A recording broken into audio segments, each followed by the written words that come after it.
प्रधानमंत्री धन धान्य योजना 2025 नवा बदल। मित्रांनो, सरकारने योजनेत मोठा बदल केला आहे। आता नोंदणीशिवाय पात्र शेतकऱ्यांना थेट बँक खात्यामध्ये पैसे मिळणार।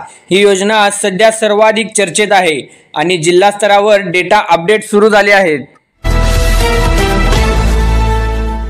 ट्रॅक्टर अनुदान योजनेला मोठा प्रतिसाद। महाडीबीटी पोर्टलवर अर्जांची गर्दी वाढली आहे।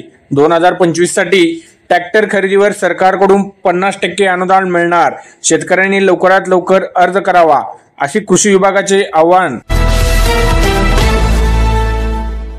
पीक विमा योजनेचा दुसरा हप्ता थेट शेतकऱ्यांच्या खात्यामध्ये। राज्यातील लाखो शेतकऱ्यांना विमा लाभ मिळण्याला सुरुवात झाली आहे। काही जिल्ह्यातील तर नुकसान भरपाई सुद्धा जमा व्हायला सुरुवात झाली आहे। आपल्या खात्याची पडताळणी करून ठेवा।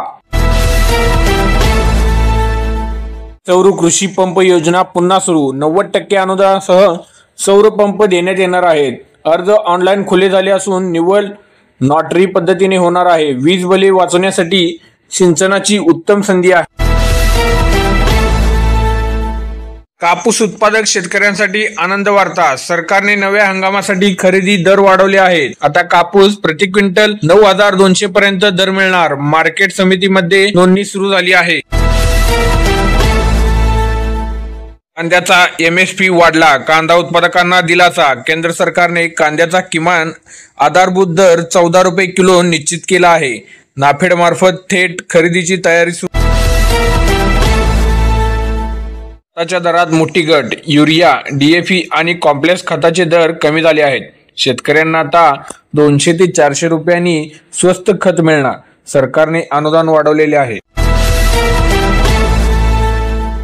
टन टाकीसाठी नवीन योजना। राज्य सरकारकडून संचित टाकीसाठी नवा प्रस्ताव मंजूर झाला आहे।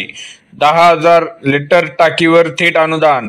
अर्ज सुरू। पाणी टंचाईग्रस्त भागांसाठी ही योजना वरदान ठरणार आहे।